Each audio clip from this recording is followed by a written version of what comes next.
And we are now on day number 30.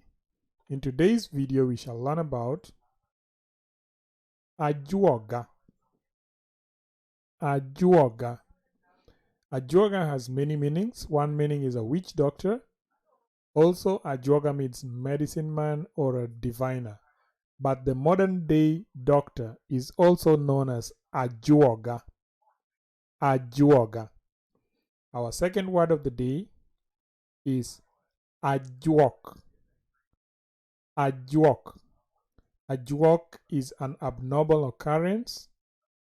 For example, that pencil, it's an abnormal thing, so it is ajuok. Tim mar ajuok. An abnormal happening. Tim mar ajuok.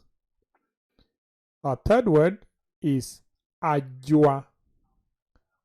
Ajwaa. Ajwaa is a kind of game where seeds are passed into a 12-hole wooden board. So you use seeds from eucalyptus trees. Ajwaa. Ajwaa. Our fourth word of the day is ajwang. Ajwang. It's the name given to a female child born after the death of her father. Ajwang. Ajwang.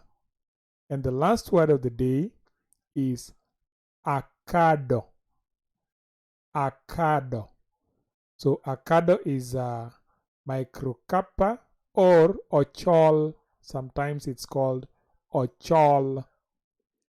I hope you enjoyed this video, and I will see you tomorrow for another 5 words a day.